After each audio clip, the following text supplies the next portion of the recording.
happy to talk about embryology. Let's talk about that. But we'll also talk about science in the Bible. How about that? That's absolutely fine. Fine. Yeah. Right, no problem. Let's start. Shall we time it? Pardon me? Shall we time it and control it? I don't mind. Me and you are talking good now. If it seems like you can't control yourself... Well, you can't control yours. No, I can't control mine. Be fair.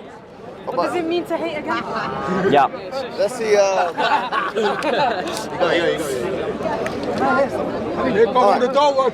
So what's the topic? So the topic is the error in the Quran with regards to embryology. You agree to the Bible as well? I agreed that he could talk about the Bible as well. No, I don't have a problem with starting with the Quran. Yeah. So long as, once again, you say it's fine, we can talk about the Bible as well. And that way, Yes, absolutely. All right, That's so absolutely fine. So what, let's lay some groundwork. I'll tell you what our position is in regards to Quran and science first. Yeah. And then you understand it, and then you can contribute to what your position is as it relates to the Bible and science. Yeah. And then we can start talking about individual examples, including embryology. That way, both of our audiences will know, where we stand on the issues. Yeah. How does that sound? That sounds fine. All right. So what I wanted to say, first and foremost, is that and I think maybe you'll agree with me here, we don't say that science is incorrigible or that it produces eternal sets of truth. And we know that the scientific method is based on falsification, as Karl Popper and others have stipulated. And as such, there can be change in science, even that which is referred to as scientific fact. We know that Thomas Kuhn wrote a book called The Structures of Scientific Revolution, Yep. which talks about what he refers to as paradigm shift. Yeah, I've got it. You've got that book? I've got that book. So, me and you, I think, both agree that we shouldn't be using science as a yardstick for truth in an absolute sense, because maybe me and you will agree that science is itself not a perfect or eternal, incorrigible enterprise. Would you agree with that? Can I reply? Yes, of course. So, I agree with the general thesis laid out by Muhammad. I agree with it.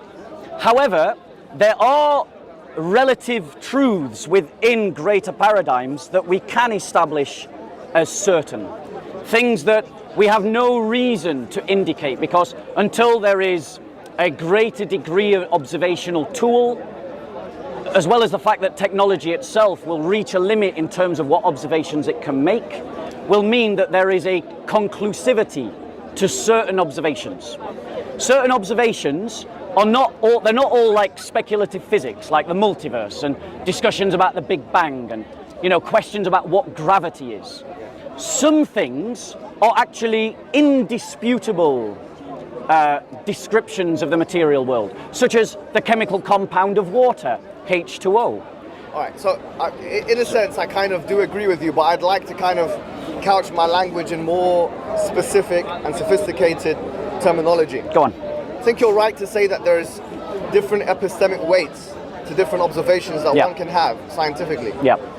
But I would use it on a scale of probability. So which is exactly what science does. Yeah, exactly. So for instance, like if I say that men have XY chromosomes and women have XX chromosomes, that to me seems a more certain fact than string theory, for instance, because string theory is new. It hasn't had the same kind of peer-reviewed exposure as has the biological understanding of XY versus XX. Yeah, I think me and you have got enough grasp of the scientific method to now move the conversation forward. So so that's good. So what we're saying is effectively, we agree on the fact that science is not an eternal truth, but that certain things are probabilistically more possible than others. Yes, and that some observations we have no grounds to dispute. Would you agree with that? That certain observations within science... Yeah, I would agree with that. Right, and that... So for instance, like the XY and XX? Well, I mean, it's a bit more complicated than that, because there's XXY and there's XYY and... These are additions rather than replacements for markers. Yeah, exactly. So they work within a certain paradigm. Right. So now, let me lay out my case, because I'm the prosecutor in this discussion. Now we are both prosecutors and we're both defendants. Right. Well, so let me lay out my. We talked about a fact. Yeah. We're going to bring both of them. Yes, that's absolutely fine. Yeah. That's absolutely fine. So in terms of the standard, so I'm going to lay out my case. In terms of the standard that the Quran lays out for itself, It says in Surah 482, you probably know it off the top of your head. What does it say? لو كان من عند غير الله لوجدوا فيه اختلافا كثيرا. If it was from other than God, they would have found in it many inconsistencies. Yeah, exactly. Many. Yeah, and I'll just read it in the translation that we've got here as well. Yes. So just to make sure that there's no dispute. 482. Do they not consider the Quran carefully? Had it been from other than Allah, they would surely have found therein many a contradiction. Now, many a contradiction can be internal contradictions, or it can be external contradictions. Agreed? Yes. So, Muslims have marshalled, and I accuse the dawah, those who are doing dawah, I accuse them of lying deliberately. Okay. Because they claim, and I'm going to demonstrate that it's false, Show it. that the Quran, When you say they, let's be clear here. the da'i, the ones doing dawah, Let's be very specific. Because people like Zakir Naik, people like Adnan Rashid, people like, So- you know, so you're so saying- I've given you some examples. Shabia Are Ali. you talking about Zakir Naik, or are you talking, because you have to understand something. I think it's very important to realize that we don't all have the same view when it comes to this. I agree. I agree. So it's not. I don't think it's very clever to generalize. Well, I tried to be specific. I did say the da'i, those doing dawah, and I gave examples of the kind of people that I'm talking about. That's why I just had to interrupt to make sure that that kind of specificity was ensured. Okay, so we've clarified that. So now, in terms of the argument, Like that. yeah, in terms of the argument, yeah, no, it's totally fine. In terms of the argument, in terms of the argument, Muslims make the argument that the Quran accurately describes embryology. That's what they say. Yeah. Now, I've qualified that. So when I say Muslims, I'm speaking about certain kinds of Muslims like Adnan Rashid, like Zakir Naik, Right. like Shabia Ali. Not every Muslim. I fully appreciate that. Yeah. So it is fair, therefore, for me to test that argument. Of course. Right. So when I look at the description in the Quran, and I'm going to read it to you, I'm going to ask you to just qualify for me what you think the stages are that are being described. So if we go to Surah 23:12, Yeah, got it. yeah. So 12 to 14, if you want to recite that while I'm getting out the English. No, it's fine. You can just go ahead. Okay, fair enough. Yeah, but just before I do recite it, if you want me to, there are two it's not just 23 which talks about. I know, There's yeah. 22 as well. Yeah, I've got Surah that. Al-Hajj. I've got that. Yeah. So what? Do you want me to go through all the stages? No. I'm going to read it, and when you hear a stage, I want you to stop me, interrupt me, and say this is a stage. Is that fair? So that everyone can hear the case being made out, right? So, and indeed we created man out of an extract of clay. Thereafter we made him as a nutfa, thank you, in a safe lodging.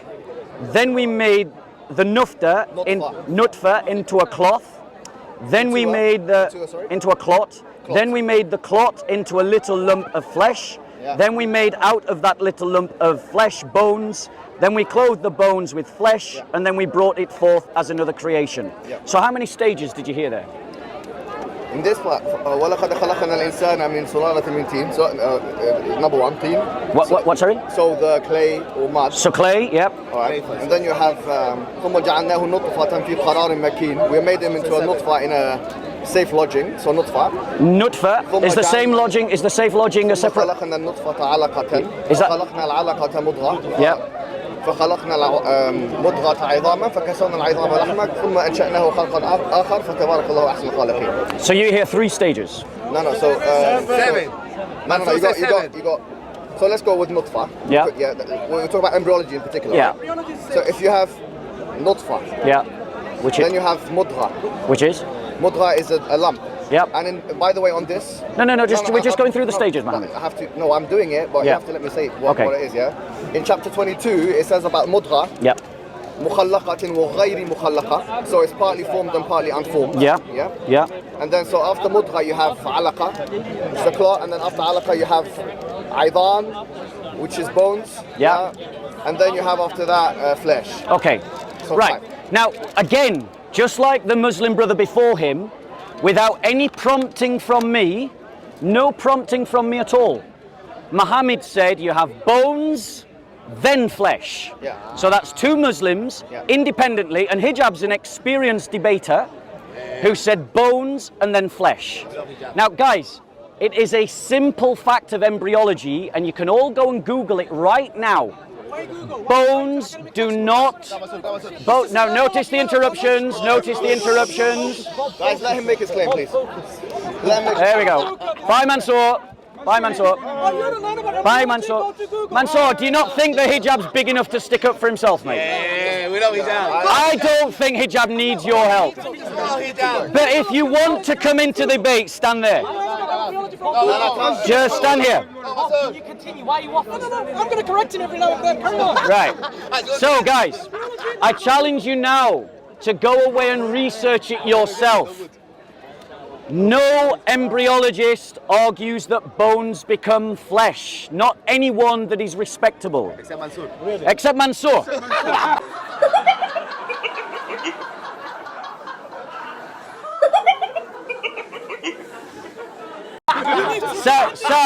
So, sadly, this is why I have to raise my voice. I didn't want to, but I'm going to have to. I'm going to have to raise my voice because of Mansour. It's a shame because me and Hijab were having a nice conversation until Mansour turned up.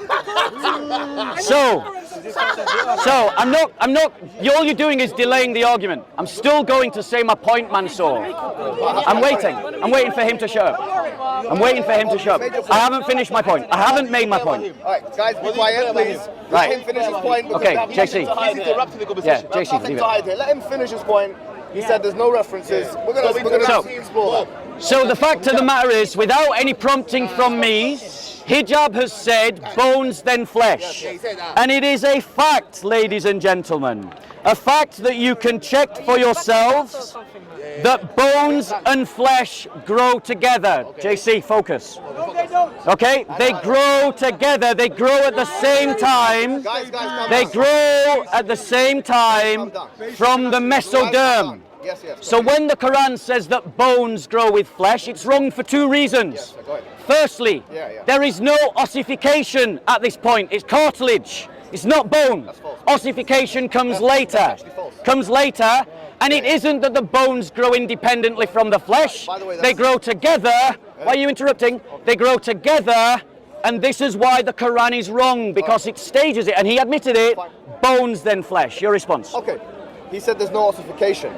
Ossification is when bone forms, and this is also referred to as osteogenesis, okay? He also said bones then flesh. Now let's be very clear. The word bones in Arabic is idam. Now the word in the ayah was idam. The word idam in the Arabic language includes cartilage, by the way. How do we know that? If you look at the Arabic lexicons, and I can give you the names of them if you like. I'd like you to pull it up and show us. Lisan al-Arab from Ibn Manzur. Yeah, no, can you pull it up? Can we see it? Yeah, I can. Yeah, let's pull it up. So, for example, I'll read it exactly as it says in the lexicon, right? Yeah. So basically, this is what Ibn Manzur says in his lexicon. Just quote him the Arabic, let's see if you understand. Well, it says Al-Fayruz Abadi mentions. Al-Fayruz Abadi is another Arabic lexicon, okay? Al-Ghudruf, and this is, he died 817 Hijri. Yeah. Al-Ghudruf, wal-Ghudruf, kullu admin. Guys, please, I'm quoting it. JC, just let him. I'm quoting it by the word. So there's no one here going to say, get me a reference. I'm quoting it. He says, Al-Ghudruf, kullu admin, rakhsin, yu'kalu wa huwa marin al-unfi, wa نغض الكتف ورؤوس الأصنع. Yeah, and this is in, I'll tell you exactly where it is. It is in Fayruz Abadi's Qamus al-Muhit, volume 1, page 840. Any issues? So yes, I have an issue. Okay, let me finish. Yeah, I'll let you finish, but I have an issue, yes. Now that we have established, have we not, with references, have we not, that al-ghudruf, which is cartilage, is bone and cartilage can be used synonymously. He said that ossification doesn't happen. That's absolutely absurd. No, I didn't say that. Focus. No, they don't. Okay, they grow together. They grow at the same time. They grow at the same time from the mesoderm. Yes. So when the Quran says that bones grow with flesh, it's wrong for two reasons. Firstly, there is no ossification at this point. It's cartilage. It's not bone. Ossification comes later. comes later, and it isn't that the bones grow independently from the flesh. By the way, they grow together. Why are you interrupting? They grow together, and this is why the Quran is wrong, because it stages it, and he admitted it. Bones then flesh. He did say at this point. He did say that. I didn't say that. No, he didn't say that. I didn't say that. I heard him. Now he's making scientific mistakes. He said there's no reference as well. Okay, Alright, so- let him make his point. Let him make his point. Let him make his point. Let him make his point. Calm down, because he's saying that there's no reference. I've got a book called The Fundamentals of Human Embryology. Be quiet, please. The Fundamentals of Human Embryology. Printed where, please? Yeah, okay, I'll tell you. Page 148. This is a book that is used by biologists in their first or second year. And it's also a book that is used by medical students Where? and others. It's a book called The Fundamentals of Human Embryology. Okay, we'll look at it where It might be yeah. Oxford University Yeah. Press. I'm not Okay, going to give you go like on. a full bibliography. Okay, Now it's you're okay, being it's a okay. bit ridiculous. Yeah, fair enough. Carry on, Now, carry page on. Carry on. 148. I'll give you that one. I'll give you that one. All right, look, page 148. Listen to what it said. Soon after the cartilaginous models of the bones have been established, the myogenic cells, which have now become myoblasts, aggregate to form muscle masses on the ventral and dorsal aspects of the limbs. These muscle masses in the relevant compartments form the flexors and extensors of the joints. Rotator muscles are also formed so that flexors and pronatators are related, and extenders are and supinators are related. Now this is very, very clear to me, and it's actually a reference. Can I reply to let this? me know. Okay, yeah. When somebody is a layman when it comes to science, and is a layman when it comes to philosophy, and is a layman when it comes to Islamic theology, and is a layman when it comes to the Arabic language, has the audacity to come and stand for excuse me. It's all right. Let him. Calm down. I've got him. It's all right. Has the audacity to come in front of... It's all right, I've got him. No, Don't worry. let me finish. Has the audacity to come in front of me, making two false claims, the first of which is that the Quran has said... Hijab. Come on. Let me finish. Let me finish. He said it on the camera. He said it on the camera, Yeah. and this is at the age of technology. Yeah. He said ossification doesn't happen at this stage. That's false. That is false. Osteogenesis. He didn't say that. It's all right. It's We all can right. rewind it. Okay. We can rewind it. Hijab, let me reply. Ossification does take place by the admission of the authorities, and that's what people are using in universities all across this country. Number two. No. Number two. Excuse Hijab. me. Let me finish. I gave you a Let reference. him finish. Number two. Why weren't you saying that to Mansour? Number two. Come on, you're going on too long, Hijab. This is not fair. This is why we need to do it time. This is why we need to do it Okay, time. no. Let me finish this point. And then we'll do it time. No, then you change your tactic. Okay. But I'm just making one more point. Okay, and then go you on. can say what Yeah, you like. sure. Number two. فَكَسَوْنَ الْعِظَامَ لَحْمًا is the only interpretation in the Quran that the fa is chronological or ta'qib, meaning is it chronological? No. There are two interpretations in the Islamic understanding. One of them is that it is chronological, and the other one is that it's not chronological. And Ibn Rajab al-Hanbali, he takes the view that all of it happens in the first 40 days. And he mentions that in his Sharh of the Hadith of إِنَّ أَحَدَكُمْ لِيَكُونَ فِي بَطْنِ أُمِّهِ 40 يَوْمًا مُضْغَةً عَلَقَةً نطفة ثم يكون علقة بعد ذلك ثم يكون مضغة بعد ذلك. And then he says, and then because you know, excuse me, hold on. No, hold on. This hadith says, and Wait. Hijab, you just come on, bro. You're just going on and on and on. Let me finish. We're waiting, but you're not finishing though. You're just making a new point and a new point. Let me finish. Go I on. need to hear all the data. No, Otherwise you won't know just, what- bro. You're just going on and on and on. Let me finish. You're not finishing Let me though. finish. You're not finishing Give though. me what? You're not finishing though. Finish. Carry on.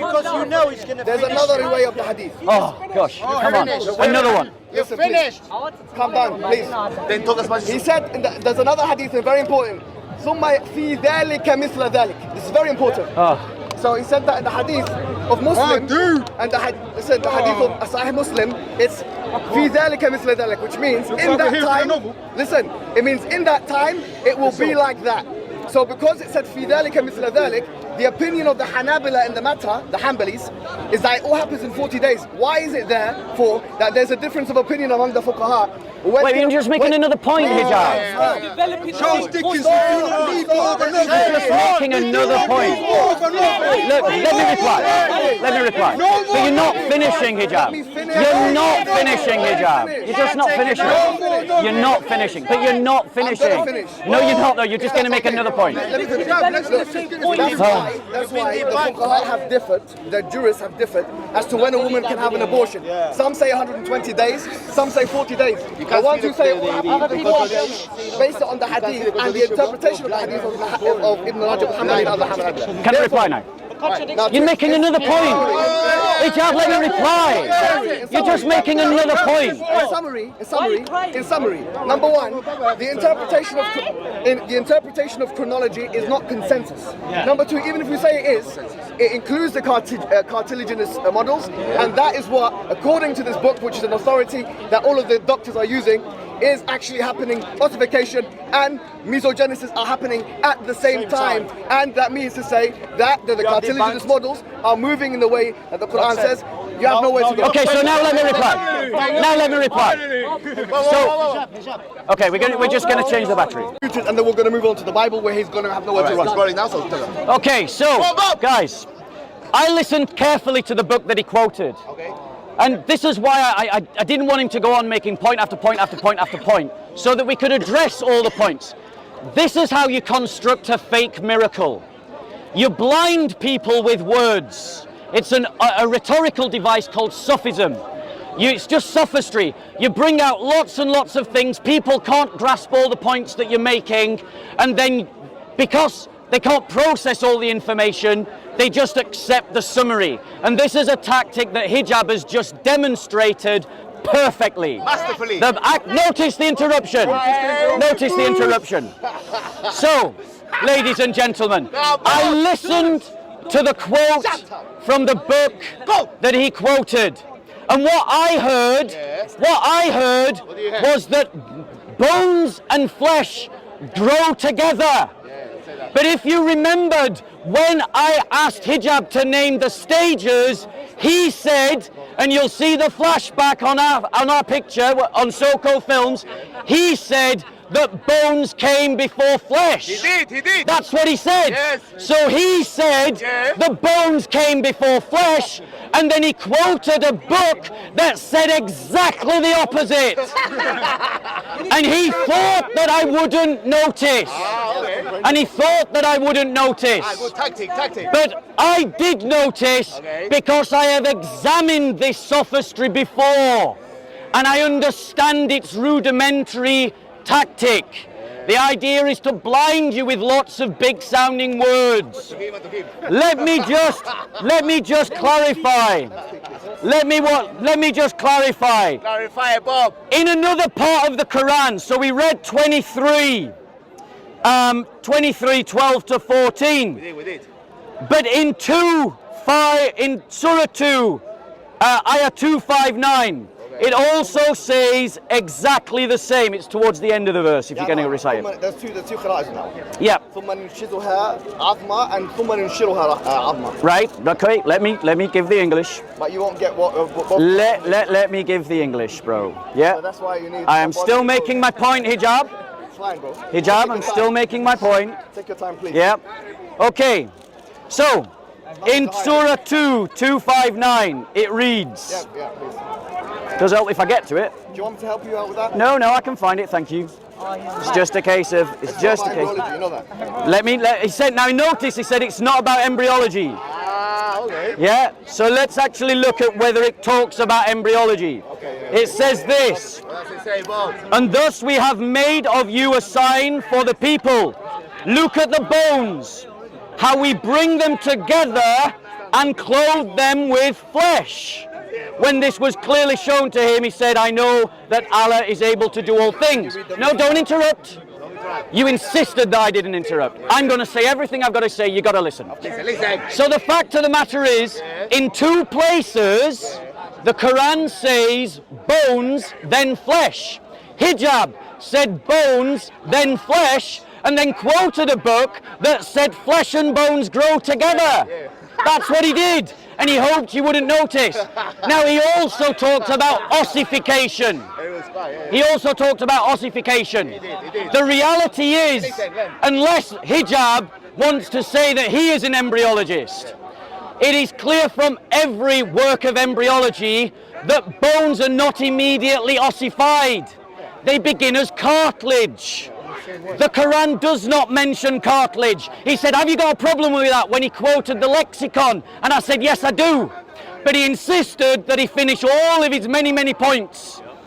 Are you honestly telling me that Allah doesn't have a word for cartilage when he wants to talk about cartilage, and he doesn't have a word for bones when he wants to talk about bones? No, you're going to listen.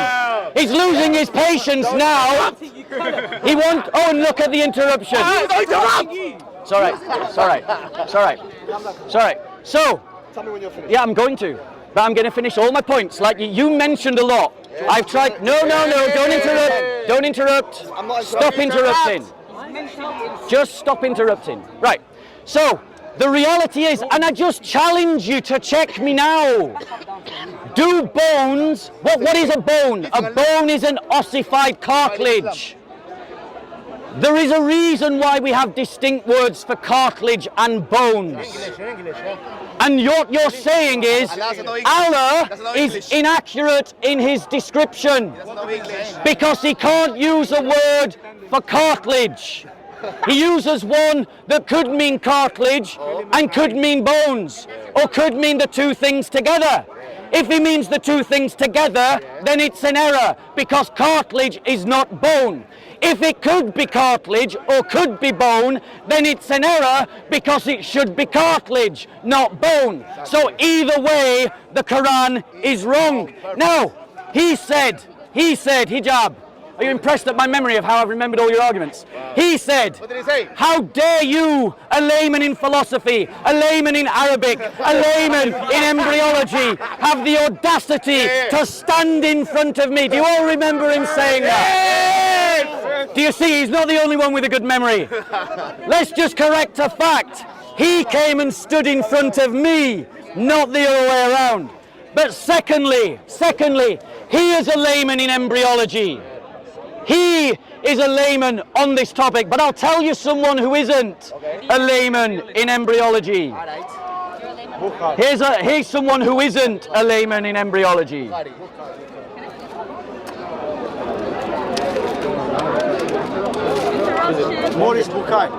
So, someone who isn't a layman in embryology is Dr. P. Said Myers, a human biologist from the University of Minnesota. Okay. He describes the Quran's understanding of embryology as follows: Read it. vague and fuzzy and basically stealing from Aristotle. Wow. That's what a real embryologist says about the Quran. Stealing. What does he know about the Quran? Now, why? This is the interesting point. Yeah. Why does he say the Quran is stealing from Aristotle? Why? Now, personally, I think he's wrong. I think there were Arab doctors at the time who were educated in medicine. But if you listen to Aristotle's words, listen to this. Read it, Bob. This is quoting from, quoting Aristotle's work on the parts of animals. Okay. Aristotle lived 350 years before Christ, which makes him 1,000 years before Muhammad. I thought it was 337. And listen, no, 350. And this is what he says. Stop interrupting. This is embryology according to Aristotle. Bob. Listen. He's saying. Around about the bones and attached to them by the fibrous bonds grow fleshy parts, for the sake of which the bones exist. Does that sound familiar?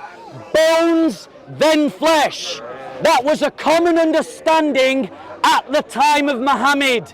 There is nothing miraculous about what the Quran says, and the Quran gets it wrong. Thank you very much. Now